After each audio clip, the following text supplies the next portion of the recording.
14 февруари 2024 година, 9 часот наутро. Едниот со стари, а другиот со нови документи в джеб. Тргнуваме на кратка тура низ соседството за да провериме дали ќе може да патуваме низ Србија и Косово. На пат кон граничниот премин Табановце, колегата Хекура Накифи, кој е жител на Куманово, направи уште еден обид да си ги подигне новите документи. Без успех, личната карта и пасошот се уште не биле готови. Мел, уште не ми е готова лична картава. Ке трнеме со старава да пробаме. Продолживме кон Србија. Пред граница застанавме накратко за да ја направиме последна проверка на документите. Сообраќајната дозвола ни е со новото уставно име на државата. Мел, ти имаш со северна, бе? Мене лична картава ми е со без северна. Сообраќајна ние со северна. Добро. Ајде. На граничниот премин немаше голема раздвиженост, па по кратко чекање дојде и нашиот ред. На полицијата од македонска страна и ги приложивме потребните документи, сообраќајна и пасош со назив од Република Северна Македонија, но и лична карта со старото уставно име – Република Македонија. Службеничката процедурално ги провлече документите на скенерот, без разлика што личната карта го немаше уставното име, па затоа ја прашавме дали ќе имаме проблем на српска страна. Добар ден.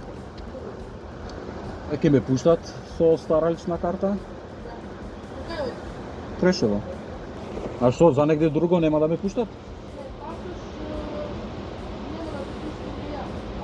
Ни вие нема да ме пуштите со стар пасош?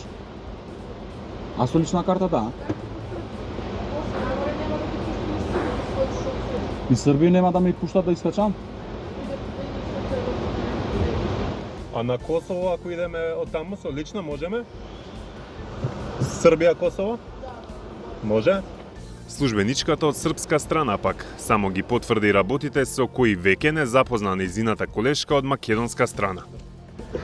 Извини да прашам, до кога ќе ни ги примате старите лична карти? Не може, значи. А со лична карта може.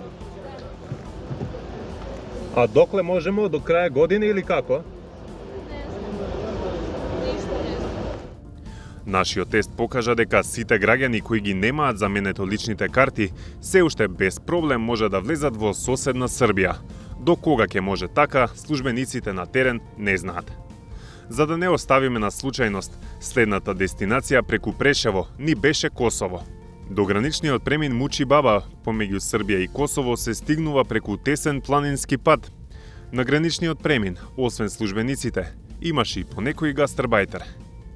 И тука добивме одговор како и на македонско-српската граница. Влез во земјата со лична карта со Република Македонија е дозволен, но не и со пасош со старото име. Мирнита. Скоро најсем проблем да се ме лето нефтен вјатра. Ме емни не вјатар. Посекам Северна Македонија, веш Македонија. По са душа фака.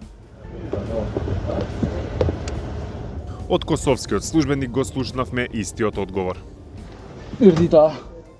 Таш без ме лето нефтен, ме емни не вјатар муј ме калјува. Македонија. А ме пасош вјатар ја. Феризај. Од влезот на Косово, преку Гнилане и Урошевац, по еден час возење по регионалниот пат и по автопатот Арбен Џафери, стигнавме до последната граница која зацртавме да ја поминеме, преминот Блаце за влез во Македонија. Како и претходно, така и сега, освен стандардната рутинска контрола, никој не ни коментираше за документите, но научивме една друга работа. Ирдита. Шеф, ме авон пасоше неман вјатар, ам леме капорци. Me hi po, me dalë jo. Me hi, nëse vitë Maqedonisë, para se me otish. А, да ме thonë që sot kam dalë pi Maqedonisë me sëm la. Jo. Нашата мини балканска турнеја траеше 4 часа. Се вративме дома без никаков проблем и без застој на ниту една граница од земјите кои одлучивме да ги посетиме со стара лична карта на која стои името Република Македонија.